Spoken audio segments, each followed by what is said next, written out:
Hey guys, welcome back to the channel, welcome back to another Flash Talks video. Manchester City have claimed their 4th successive League Cup trophy in a row and their 8th League Cup success overall, following a 1-0 victory over Tottenham at Wembley today in front of 8,000 fans.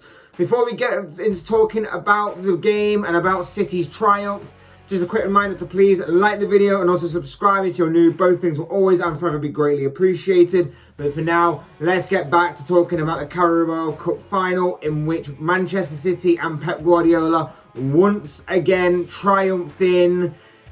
And the triumph, well, it wasn't that great, to be honest. It wasn't like it was a great game by any means. It was actually rather boring, in all honesty. The first half saw Manchester City dominate possession and force Spurs goalkeeper Hugo Lloris into making a few decent saves throughout the entirety of the opening 45 minutes, while Spurs were looking to hit City on the counter-attack but never really created anything in the first half in terms of any kind of real goal-scoring opportunities or anything noteworthy to really put into this part of the video.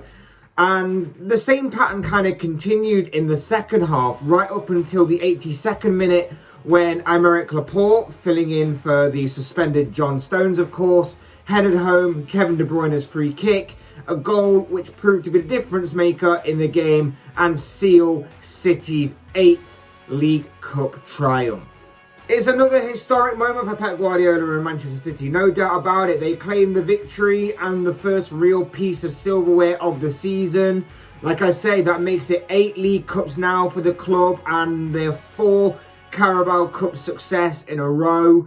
That's some achievement. Like, regardless of what you think of the Carabao Cup or how insignificant you may see the competition or how it isn't really seen as a priority these days, it's still relevant within the extent of, to a certain extent, within English football and within the English game, within the history of English football. It's still sort of relevant within them kind of rulings.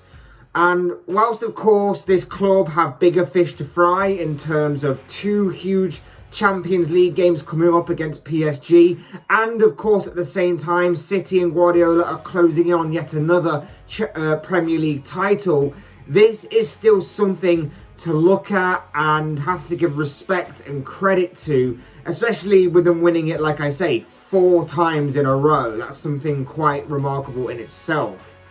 Obviously, they missed out on the FA Cup already this season, but they've redeemed themselves by winning this competition. The treble is on, or some sort of treble is on, should I say. Premier League is still, like I say, they're closing on that. Champions League, they're in the semi-final of that. Carabao Cup is the first one to be ticked off that list. So that treble, or a treble, like I say, is still on. And of course, the dreams of a quadruple were shattered last week by that FA Cup defeat. But this is still good history to be made by City, to be made by Guardiola. They joined Liverpool as the joint most successful team in this competition and can now take what they've done today and they can go forward into the Champions League with a shot of boost of confidence and boost their hunger to add more success to what is turning out to be a good season for City, for Guardiola and for the entire City fan base. So a good afternoon all round for everybody associated with Manchester City. As for Tottenham, well, it wasn't the best game from them. Let's just put it this way. Their lack of attacking prowess in the game shined through. It made for a boring game. Apart from one Giovanni Lo Celso shot, they really didn't trouble City at all throughout the entirety of the 90 minutes. They just made it difficult for City and stopped them from delivering a hard-hitting scoreline. For Ryan Mason, the interim manager, of course, stepping in for Jose Mourinho till the end of the season, he had pretty much nothing to lose today, did he? He didn't really have much to lose, but he had a lot to gain from possibly going on to win Tottenham's first trophy in 13 years, which obviously didn't happen. But, you know, like I said in the preview to this game in the last video that I did, he didn't have much to lose. He was chucked into the deep end with this whole thing. And as far as Spurs are concerned, this whole week's been a complete mess. Not just by them, but of course football as a whole, with everything that's gone on this week. And it is what it is as far as they're concerned. You know, this isn't this isn't on him, this isn't on the players, this is just how Spurs have decided to run things. What's been happening in the world of football as a whole this week, it's just been completely crazy. The question whether things would have been different if Jose Mourinho was still in charge remained to be left to the imagination, to be fantasized about. It's hard, it's difficult to tell if things would have been different. The game itself, like I say, wasn't great. That probably would have suited Mourinho down to the ground. But you know, at the end of the day, it's what it is. City go on and win here, and for Tottenham, this is their season pretty much over, isn't it? Like, top four is still a possibility. It's still mathematically possible for Tottenham to get into the top four.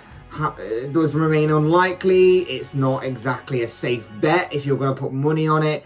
But Tottenham getting into top four still is something that's still a possibility. Very unlikely. Otherwise, this was the final straw as far as Tottenham are concerned.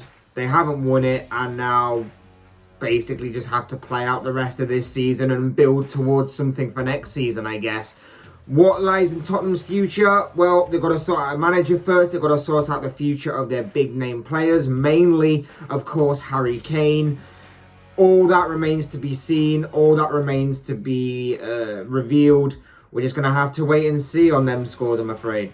But of course, as I always say, these are just the thoughts, comments, opinions of this guy. I want to know what you guys think. What do you make of the game today? What do you make of City's 8th League Cup triumph, their 4th League Cup triumph in a row?